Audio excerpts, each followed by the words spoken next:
All right, ladies and gentlemen, so we have ourselves a very interesting development coming from Annapurna Interactive, or I should say, the former Annapurna Interactive staff. Now, if you guys remember, a couple of months ago, I did a video talking about Annapurna and how the company essentially exploded from within. That's not a joke. That's not clickbait. The company had every employee except for the CEO and like one other person walk out from the company due to disagreements with how they wanted to handle the company moving forward. This was a massive story not just a few months ago. Well, apparently that staff that was part of that walkout has now reportedly taken over a private division portfolio following the sale of Take-Two.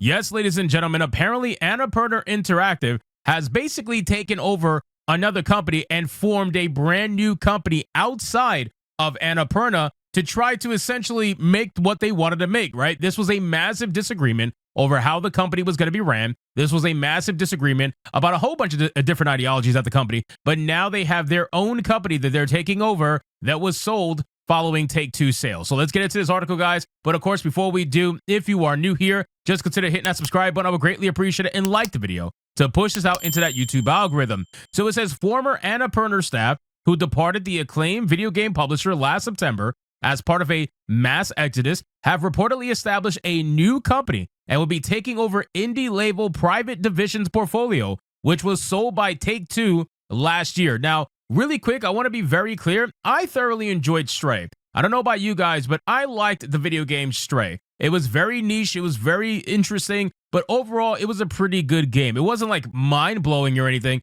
I'm sure for the cat ladies out there it was, but for the most part, Stray was a very interesting, very artistic, very fun game that I had a good time with. When I saw that Annapurna had a massive exodus like this, and I'm kidding you, I'm not kidding you, it is literally the entire company aside from the CEO and one other guy. It was insane. I remember when I saw that article when it first came out, my mind was blown because I've never seen anything like this. I've never seen an entire company walk out like that, especially in the gaming industry. It blew everybody's mind at the time. But now it seems like they found their way home. So Annapurna's entire video game division, responsible for publishing the celebrated likes of Cocoon, Outer Wilds, and Sayonara Wild Hearts, departed the company late last year, reportedly following a dispute with owner Megan Ellison. And if you guys do not know who Megan Ellison is, all you got to do is Google her. You'll find out really quick why they probably left her behind. At the time, there was a suggestion that all 25 former employees might reunite under the new name Verset, which was originally intended to be Annapurna Interactive spinoff before negotiations broke down. And now, Bloomberg reports that former Annapurna Interactive staff are indeed working together again as part of a still unnamed new company, which is said to have inherited the games and franchises of Private Division, the indie-focused label with the likes of Kerbal Space Program 2, and sold by Grand Theft Auto publisher Take-Two Interactive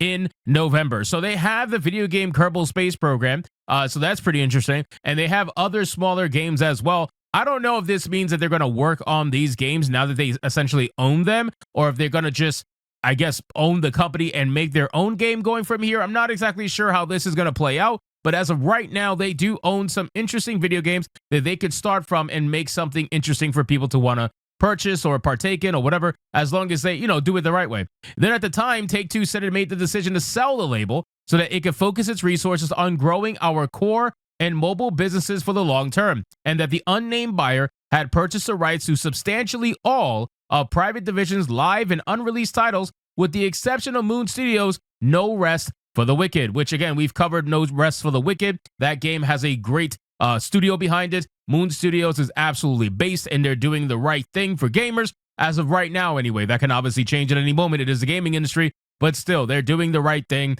and I just wanted to call them out. Now, apparently, according to Bloomberg's latest report, which cites people familiar with the matter, and you always got to put it in quotations, right? Familiar with the matter. Private Division's buyer, with Texas-based private equity firm Haveli Investments, Haveli reportedly then struck a deal with ex-Annapurna employees to fund their new company and place them in charge of distributing the former Private Division titles. These are including the Kerbal Space Program series, upcoming Lord of the Rings farming game Tales of the Shire. Oh, wow. So they're in charge of Tales of the Shire now. That's so interesting. And Pokemon developer Game Freak's new action-adventure IP. Wow, they got some good titles behind them now. They got some good titles. The Pokemon title is good. The Tales of the Shire, nobody wants that woke shit. But Pokemon's new action-adventure RPG or IP, if they are behind that, if they're going to be the one that is going to see that game come to fruition, that is interesting. That is an interesting opportunity for them. Then it says that Bloomberg adds the new arraignment will likely result in a number of layoffs among the approximately 20 private division employees Haveli inherited as part of its purchase, although specifics are reportedly still to be finalized. As for what remains of Annapurna Interactive, the publisher previously said that it was hiring to fill vacancies left following last year's mass exodus and that it was focused on moving forward.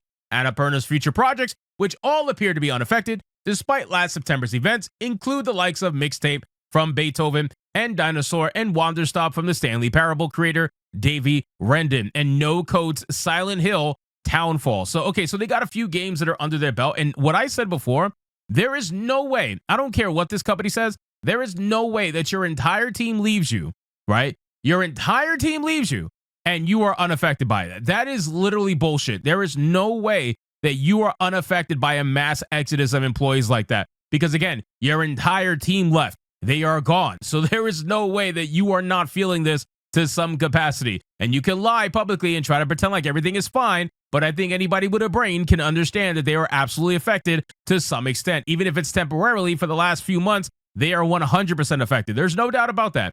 Then it says that Annapurna Interactive's first in-house title, which is Blade Runner 2033 Labyrinth, seemingly faces more significant challenges, however. Game director Chelsea Hash and all of the full-time members of the development team reportedly left amid last year's departures, but the company said work would continue despite these setbacks.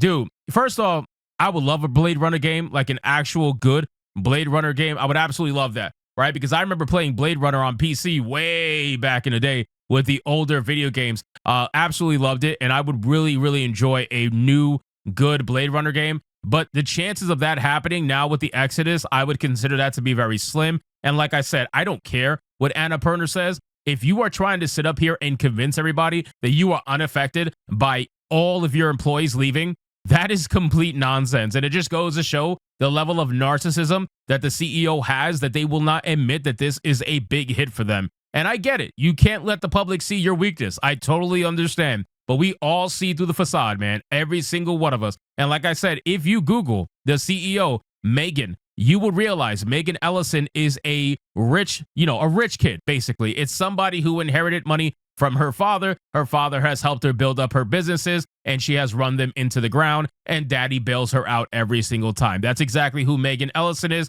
and that's exactly what happened here. She essentially ran off everybody. They didn't come to terms in terms of negotiations, and they left her company. So I'm glad to see that the Annapurna staff has found their way home to some extent. Whether or not that's going to give us any good video games, I don't know. Time's going to tell. But I do find it very interesting that they are in charge of a brand new Pokemon IP. I find that to be very, very interesting. So anyway, guys, thank you so much for watching this video. I hope you did enjoy. And if you did, consider leaving me a subscribe. I would greatly appreciate if you could like the video, comment, let me know what you thought. And I'll see you guys on the next one. Hypnotic out.